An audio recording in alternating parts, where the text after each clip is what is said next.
sa mga lalaki na nanunulot na mga may asawa at may anak na. Tangina, kaya nyo ba talagang suportahan yung babae na may anak na? At kaya nyo ba talagang panagutan o panindigan yung anak niya na itaguyod nyo kahit hindi ikaw ang ama? Hindi ba malaking kabobohan yun? What's up mga ropa? Meron akong babasahin sa inyo na isa sa message ng mga ropa natin. So bago tayo malis, babasahin ko muna sa inyo ang liham ng Tagalog liham ng isang sa mga ropa natin. So si Ropa bumili ng t-shirt sa atin, tapos may shinare siya sa atin. So ito sabi niya, share ko lang Ropa, girlfriend ko since high school, 9 years kami at may isang anak. Nung wala pa kaming anak, bad boy ako, matigas ang bungo, ng bababae at humaantong pati sa drugs. Nahuli niya ako. Pero di pa rin siya umalis sa tabi ko kahit madami na akong nagawang mali. Bumawi ako nung lumabas yung unang anak namin, babae. Naging nice guy ako at nakapokus lang ako sa pag-provide. Naging kampante na hindi siya mawawala. At kung kailan naman ako naging mabuti, tsaka naman siya nag-cheat sa 3 years kong kaibigan na kumpare ko pa. How dare you? Obsessed ako that time, hinabol ko siya at nag-propose pa para piliin lang ako. Nag-yes naman siya, pero para hindi lang ako mapaya sa mga tao. Na-depress ako at humantong na nag-attempt ako tapusin ang buhay ko. Broken family din kasi ako. Kaya masama ang loob ko sa nangyari sa anak ko. Yun ang iniisip ko noon, bad karma talaga.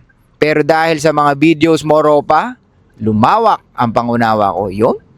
Kahit minsan masakit pakinggan, madaming realization at natututunan ako sa'yo. Kaya inaayos ko ang isip at katawan, pati na din pinansyal. Wala pa man ako sa the best version, pero patuloy pa din ako Ropa. Patago na lang ng identity ko kung ma-content mo man Ropa. Okay mga Ropa, pag-usapan natin. Biyahe muna tayo. Let's go. Ay. Ito nakakalungkot mga Ropa. Dahil bakit kailangan napakialaman ng isang lalaki ang isang pamilyado na kumpare mo pa? Hindi ko maintindihan kung bakit nang dahil sa libog mong hayop ka, nakikialam ka ng babaeng may asawa na or may boyfriend na. Pero anyway, hindi yun ang problema rito. Sa mga ganitong sitwasyon mga Ropa, talagang nakukumpirma lang na pag nice guy kang lalaki, pwedeng mapaglaruan ka or maiwanan ka. Kaya nga lagi kong sinasabi sa inyo, hindi pwede na mas naghahabol ka sa babae dahil mag-iiba yung dynamic. How dare Kita you? niyo si Ropa, sabi niya dati nung nambababae siya, tapos nagdadrag siya, never umalis yung girlfriend niya. Bad boy di ba? Ang mga babae mataas din ego niyan eh. Mataas ang ego na gusto niyang baguhin ka, at mataas ang ego na pumili ng lalaki na maiinggit ang karamihang babae sa kanya. Kaya nga, these days or nowadays, most women dating for ego. It's not only about dating for survival value.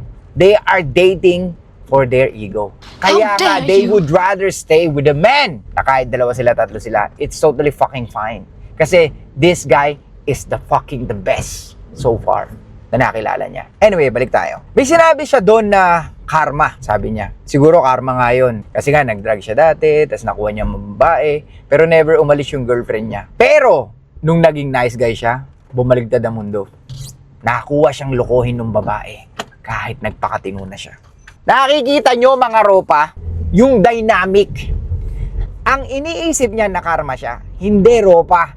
Binago mo yung dynamic na meron kayong dalawa. Hindi ko naman sinasabing magstay ka sa pagiging babaero mo or kung nambababae ka man. And I genuinely believe na yung sinasabi nyong nambabae kayo, hindi yun talaga religiously. What? Siguro nagkakataon lang na meron kayo nakikilalang babae at nagre-reciprocate sa inyo. Ako naniniwala ako, hindi pwedeng sabihin ng isang lalaki na babaero siya. Because it takes one to know one. Padaling makita kung talagang ang isang lalaki may bitaw or ang isang lalaki meron talagang kayang mapatunayan. Hindi mo kailangan ng infield. How dare you? Sa salita lamang makikita at mapapatunayan mo na may singit. Anyway, balik tayo. Mga Ropa, kung kayo, nangyari na sa inyo to at iniisip nyo karma nyo yun, hindi karma yun. Alam nyo nangyari? Nagbago yung dynamic. Masyado ka naging nice. Masyado kang bumait. na kung dati natitrilled siya or kumbaga feeling niya na lagi siya may kakumpetensya, ngayon nawala na. Kaya ngayon live-in, mahirap i-workout eh. Alam niyo na lahat eh, di ba? Nawawala yung polarity or pwedeng mawala yung polarity. Gets? Kaya mahirap. Kailan kayo nakakita na mag-asawa na totoo talagang masaya sila sa relationship nila? What? Laging may reklamo, laging may complain, especially mga kababaihan.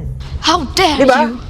Ang sa ating mga kalalakihan, ang usually reklamo ng mga lalaki, yung asawa nila, lagi nang aaway, lagi nakasigaw, yung mga ganyan, di ba? Yung, kumbaga yung frustration nila sa buhay, instead na i-deal nila by themselves, minsan, sa'yo natutuon. Kasi masyado kang chill.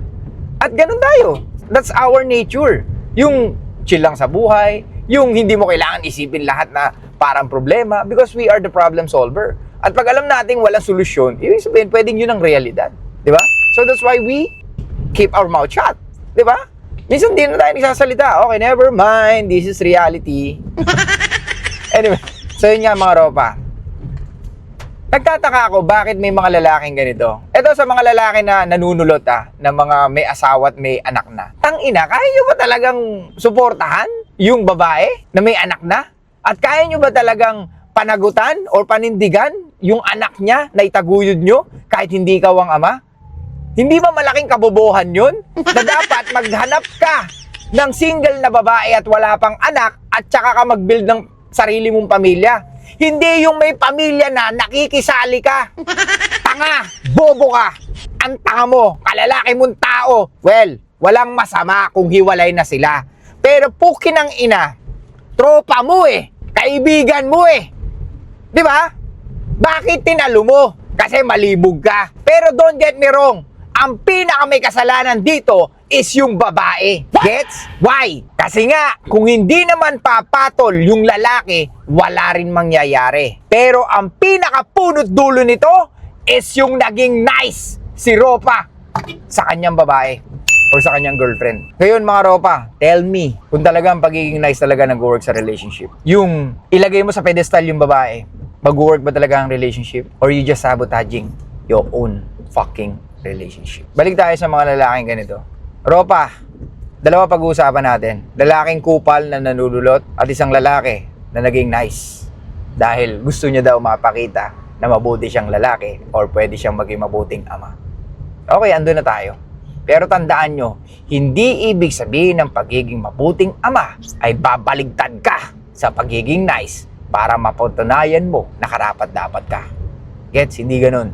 At para sa mga kupal na nanunulot ng may asawa na, make sure na kaya mong panindigan yung babaeng may anak na. Kasi kung libog lang yan, napakatanga mo, Ropa. Sinira mo ang buhay nila at sinira mo ang ulo mo sa babae na hindi mo naman pala talaga kayang panagutan, Ropa. Well, at the end of the day, we need to move on. Di ba? Good thing about kay Ropa, unti-unti, nagbabago siya.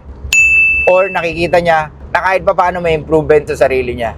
Kaya saludo ako sa mga lalaki na talagang binabago ang sarili sa kabila ng kanilang pagkakamali at wala silang ibang sinisisi. Gets?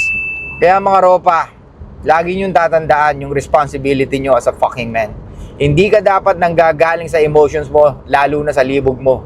Kung maninira ka lang ng pamilya or ng magjowa ng dahil sa libog mo, hayop ka, mag-isip-isip ka. Hindi yan ang tunay na lalaki. Dahil ang tunay na lalaki, marunong umintindi ng kapwa niya lalaki. Paliwanag? Kung, let's say, nakilala niya to, yung babae na hindi niya alam na may asawa, pwede pa eh, maintindihan mo pa eh. Pero putang ina kung pare, ang kapal naman ang mukha mo, pare. Ba't ganun ka, pare? Ang loser ng mindset mo, pare. Di ba?